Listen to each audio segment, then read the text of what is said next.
ঘটনাটা একেবারেই সত্য। এখনো আমি কাউকে কিছু বলি নাই। গাইবান্ধা জেলা শহর থেকে ২৫ কিলোমিটার দূরে অবস্থিত পলাশবাড়ী উপজেলার একটি গ্রাম রাইগ্রাম। ব্যাপকভাবে মাদক কারবারের কারণে গ্রামটি পরিচিতি পেয়েছে হেরোইন পল্লী নামে। এই নামটি গ্রামবাসীর যত অস্বস্তির কারণ। রায়পুর গ্রামের নাম শুনলেই সবাই বিয়েতে না করে দেন, এমনকি হেরোইন পল্লী নামে পরিচিতি পাওয়ায় চাকরিও হয় না। ফলে নানা প্রতিকূল পরিস্থিতির শিকার হতে হচ্ছে ওই গ্রামের বাসিন্দাদের। সম্প্রতি মাদক বিরোধী এক মতবিনিময় সভায় বিষয়টি উঠে আসে। এ সংক্রান্ত একটি ভিডিও সামাজিক যোগাযোগ মাধ্যমে ভাইরাল হয়েছে। খোঁজ নিয়ে জানা গেছে, কয়েক দশক আগে ওই গ্রামের জব্বারের হাত ধরে মাদক কারবারের সূচনা হয়। তিনি মারা যাওয়ার পর তার পরিবারের সদস্যরা মাদক কারবার চালিয়ে যান। বর্তমানে ওই গ্রামের অনেকেই মাদকের সঙ্গে যুক্ত। নাম প্রকাশ না করার শর্তে একজন ঘটক জাগো নিউজকে বলেন, গ্রামটির নাম শুনলে কেউ বিয়ে দিতেও চায় না, আবার কেউ করাতেও চায় না। গ্রামের নাম শুনলেই বিয়ে ভেঙে যায়।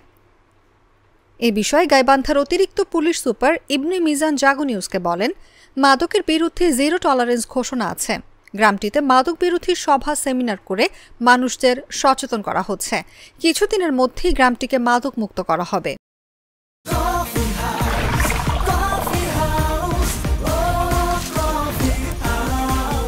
কফি হাউস, প্রতি চুমুকে আড্ডা জমে। আমি যখন এই মিটিংয়ে আসি, আসার সময় ইট ভাটার কাছে একজন অনেক বড় মাদক সেবী যাই আমার সঙ্গে জেলে ছিল, তাকে আমি দেখি যে যাচ্ছে, যাওয়ার সময় ডাক দিলাম, এই জাকির করে যাস আমাকে দেখাতে।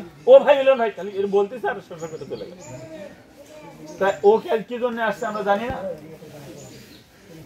আমরা এই মাদক পল্লী যারা মাদকের ব্যবসা করছেন তাদেরকে আমরা চারদিক থেকে ঘেরাও করব, তাদের সামাজিক ভাবে বয়কট করব, তাদের শক্তিতে বয়কট করব, তাদের প্রশাসন দিয়েও পাকড়াও করাবো। ব্যবসার সঙ্গে যারা জড়িত আছে তাদের তালিকা দাও। আগে রাজনৈতিক নেতারা ফোন দিছে, এখন তো আর কেউ ফোন দেবে না। বর্তমান সরকার কি কোনো রাজনৈতিক সরকার? বিএনপি সরকার, জামাতের সরকার, অন্য কোনো দলের না। এই সরকার হলো এদেশের সর্বস্তরের মানুষের সরকার, এদেশের ছাত্র জনতার সরকার।